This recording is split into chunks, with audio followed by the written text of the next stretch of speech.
1984 is about totalitarianism. A totalitarian government is one that tries to control every aspect of life.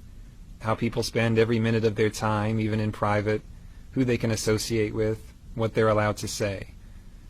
A totalitarian government even tries to control what people think and what they believe. George Orwell wrote 1984 in the late 1940s. What he knew about totalitarianism was based on the Soviet Union and Nazi Germany. Those governments had come into being not that long before, and they weren't very well understood yet.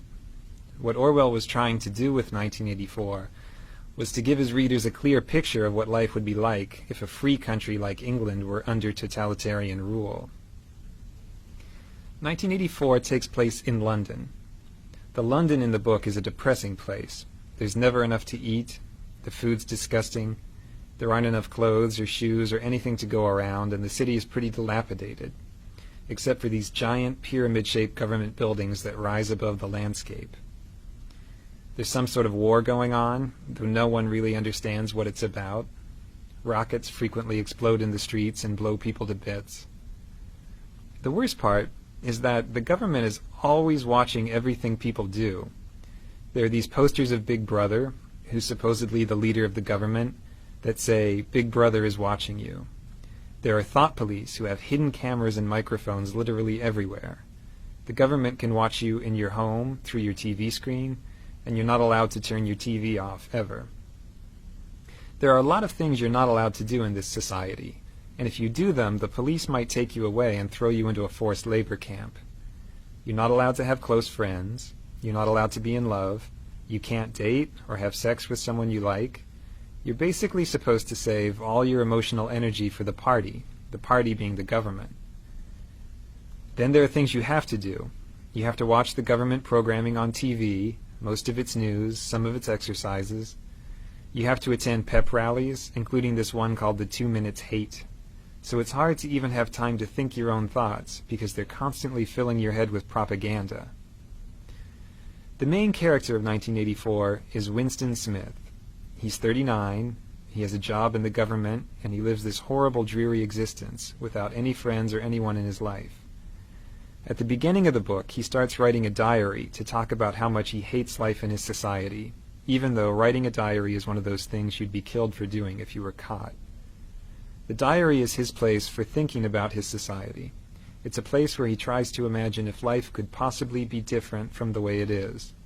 There's no way for him to know if things were ever different before, because the government has changed all the records of the past and rewritten all the history books.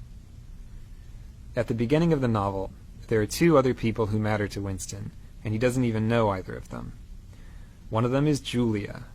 Julia is this attractive young woman who works in the same building as him. She's some kind of mechanic. Winston basically hates her. He hates her because she's pretty and he can't have her, but he also thinks she's the sort of person who would turn him into the thought police. So he's afraid of her, but also sort of fascinated. The other person he's interested in is this portly guy named O'Brien, who's a member of the inner party. That means he's a boss, much higher up than Winston. Winston should be afraid of this guy, but he gets the sense that O'Brien is intelligent, so he has this yearning to be friends with him. He thinks O'Brien would understand how he feels about life. The book takes a turn one day when Julia slips Winston a note that says, "I love you." This note completely rocks Winston's world. Of course he's interested. He can't wait to get in touch with her. But it's very hard for them to say 2 words to each other in private with all these spies and cameras everywhere. Finally, they do manage to get out to the country, and they start this mad love affair. The love affair makes them both very happy. It's dangerous because they could be killed or sent to labor camps if they get caught, but that makes it more exciting. At last, Winston has someone who understands him and who hates the party as much as he does. But Winston needs to go that extra step. He's rebelling against the party privately by having the secret affair. Now he wants to go to the next level and be an active rebel against the government. He gets his chance one day, when O'Brien invites him to his apartment to look at something work-related. Winston takes a leap of faith and guesses that O'Brien must be part of the rebellion, because no one invites people over to their home. It just isn't done.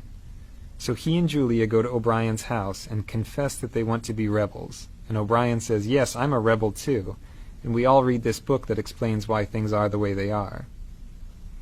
Winston reads the book, and he's blown away by it. Unfortunately, right after he reads it, the thought police bust in and arrest him and Julia and carry them off to the Ministry of Love to torture them. So we learn that O'Brien wasn't a rebel after all. He just wanted to catch Winston. In the Ministry of Love, they torture Winston in all sorts of horrible ways. They break his bones and his teeth, they use electric shock, they starve him, and on and on. He tells them everything he knows, he confesses to everything they ask him, and he tells them everything he knows about Julia. After torturing him over and over, O'Brien finally tells Winston what it is that the government really wants. What they want is to have total power over the minds of people like Winston. They want people like Winston to say 2 + 2 = 5 and really believe it, not just say it to avoid a beating. For the government, it's purely an exercise in power. They're not trying to control his mind for some other purpose. They just want to exercise total power over people's minds. They finally do break Winston completely, in this place called Room 101, where they do whatever it is you're most afraid of. They lock his face into a cage and threaten to let these rats eat their way through his face. He has a phobia of rats, so he loses it and says, "Do it to Julia, not me," which is a complete betrayal of what's most important to him. The government has taken his last shred of integrity. After he does that, they let him and Julia go. The thought police don't care about them anymore. The two of them meet on the outside, but they can't love each other anymore. Winston and Julia are basically broken people after they get out. Winston has changed to the point that he doesn't even want to think about anything that might be rebellious. He just sits in a cafe listening to the news and smiling. The last words of the novel are, "He loved Big Brother." So, one of the points the book makes is that a human being can be broken down completely until he'll believe whatever you tell him, even if it's that 2 + 2 = 5. At the same time, the book has a positive message, which is that it's really hard to get inside someone's head to that extent. The government has to go to incredible lengths to brainwash Winston successfully.